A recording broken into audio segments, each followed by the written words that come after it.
So in the next homework, we're going to be interested in finding volumes of revolution like we did in the previous homework, except we're going to use a different technique called the shell method. And what we want to do in the first video is just develop both the concept and the formulae for the shell method.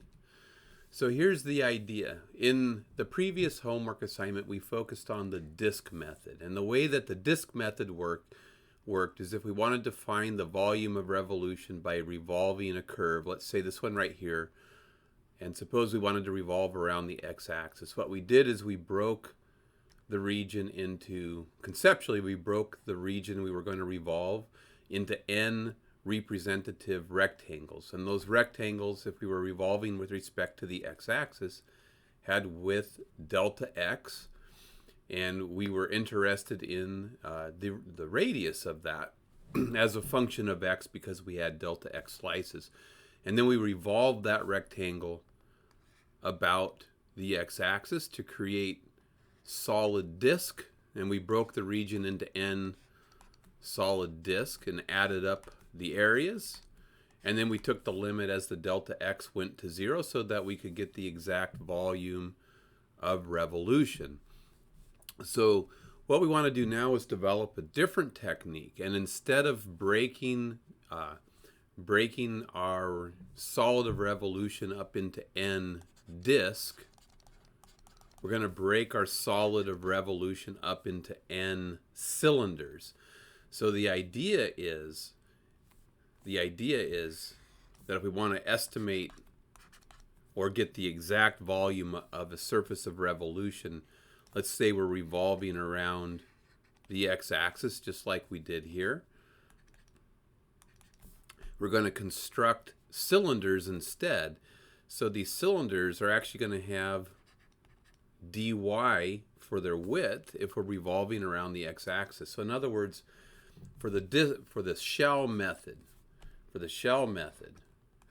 if we take the same curve, so try to draw it roughly the same. Instead of revolving rectangles around the x-axis that are cut perpendicular to the axis of rotation, we're going to create representative rectangles that are parallel to the axis of rotation. And we're going to rotate these rectangles about the x-axis to create cylinders, open cylinders. And that's the key difference. Here we had cuts perpendicular to the x-axis, rotating the rectangles that are vertically established with respect to the x-axis, rotating those around the x-axis to create disk. Now we're going to create representative rectangles horizontal to the x-axis, and we're going to rotate these horizontally oriented rectangles about the x-axis to cut our solid into n cylinders. So we're going to create n cylinders.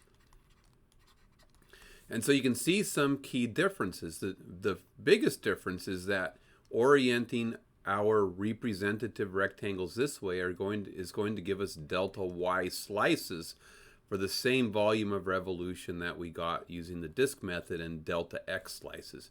And then we're still going to have a radius of revolution just like we did here. But now because I have delta y slices, I'm going to need to know this radius as a function of y instead of x. And it's customary to use rho to represent that radius of revolution. And so we're going to need to know rho as a function of y. We'll need to know rho, the radius of revolution, as a function of y because we are going to have delta y slices. And if you think about this point right here, kind of representing this rectangle of revolution, and it has ordered pair xy, it's frequently going to be the case that the y coordinate itself is just the radius of revolution. And we're also going to need to know the height of this rectangle, and we'll need to know that height also as a function of y because we have delta y slices. So on the next slide, let's think about how we could come up with a formula for a solid of revolution generated by cutting up your region into shells or cylinders instead of disk like we did in the previous homework. So here's the idea. Suppose we want to find the solid of revolution that we get by taking this curve and rotating it around the y-axis. Well, that's going to create a solid, and what we'll do to estimate the volume of that solid is we'll break that solid of revolution up into n cylinders.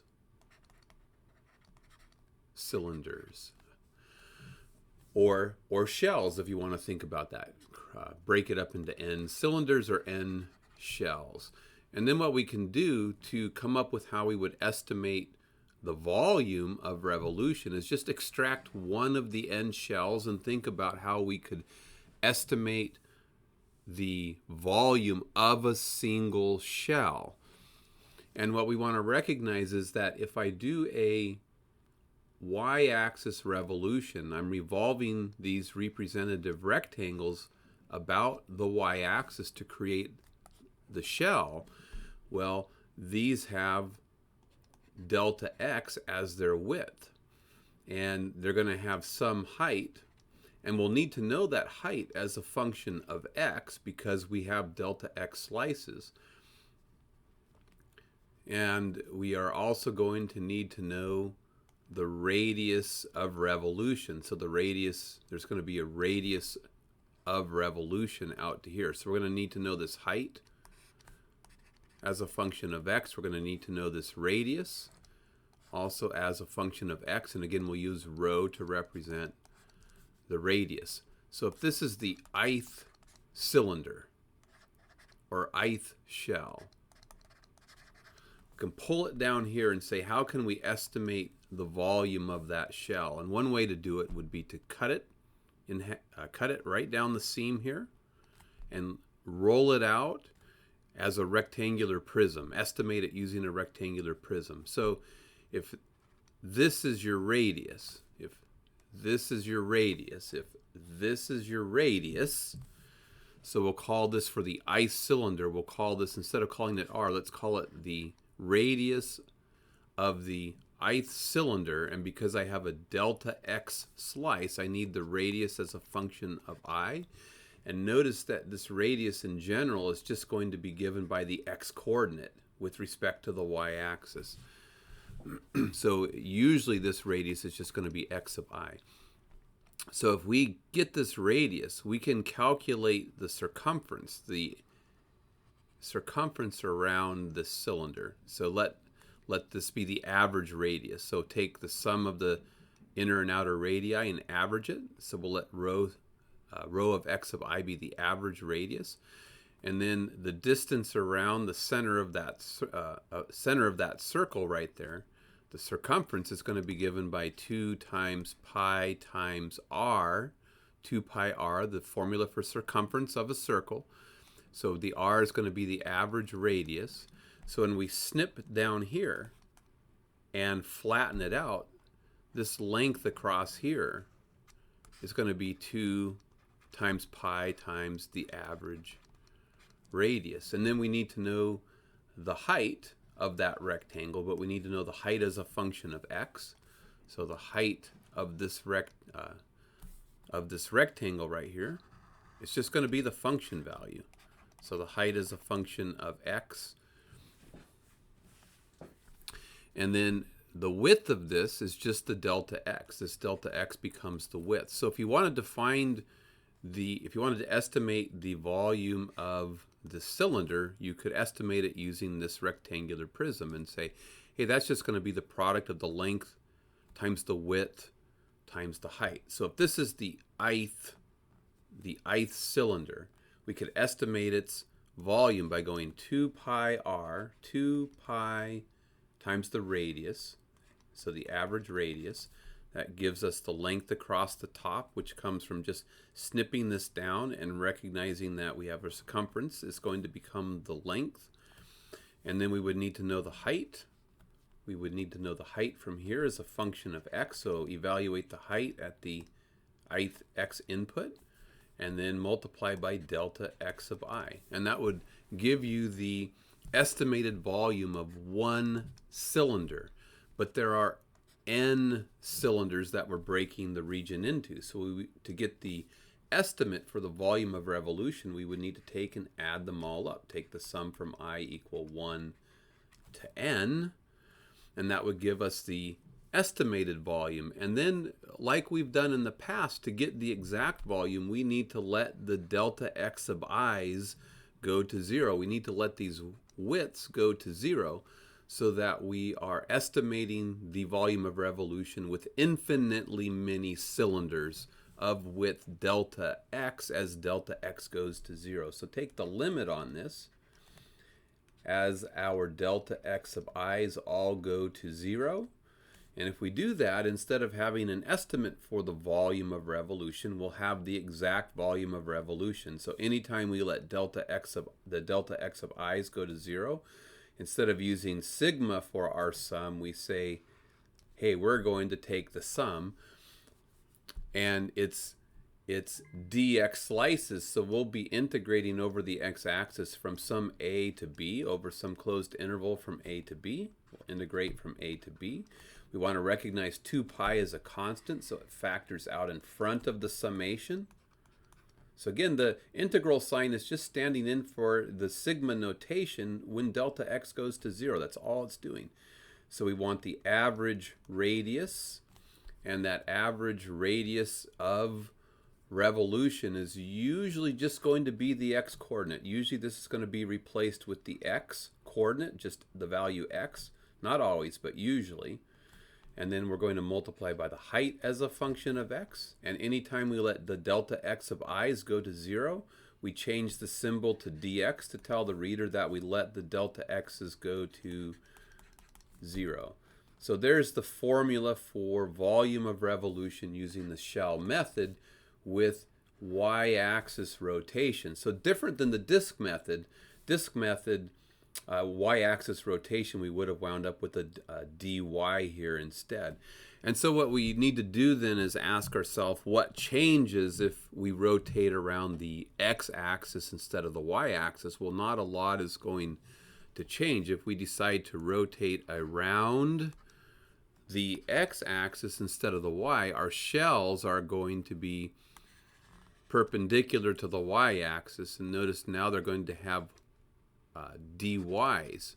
So in other words, our representative rectangle, if we're doing an x-axis rotation, we'll construct that rectangle perpendicular to our y-axis.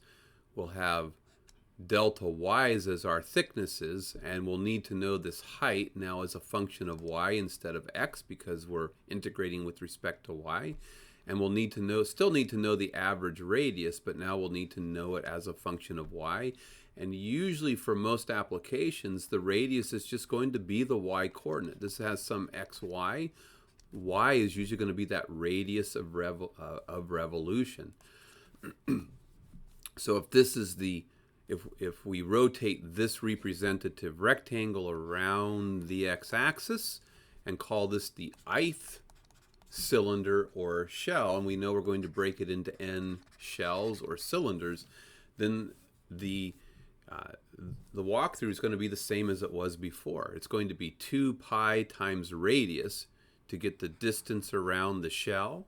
So it's going to be 2 pi times the radius of the ith shell times the height of the ith shell, but actually we can't plug x sub I in because we have delta y. We need to know the radius as a function of y.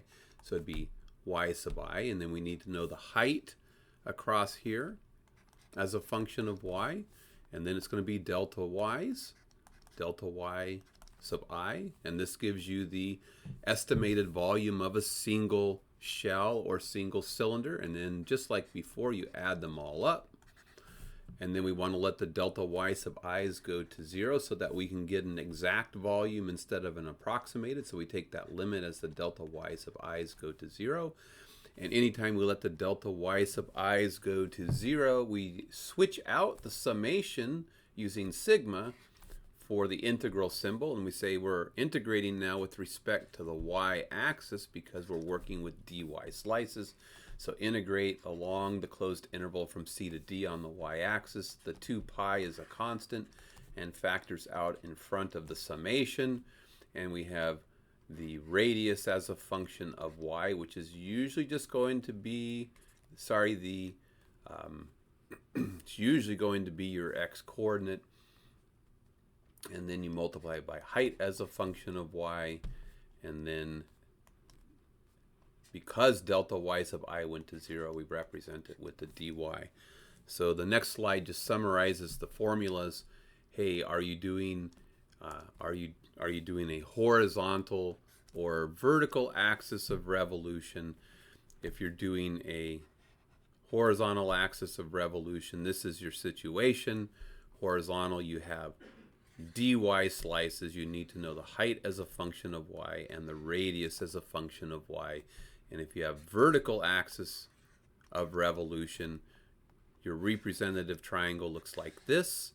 You have dx slices. You need to know the height as a function of x, and you need to know the radius as a function of x.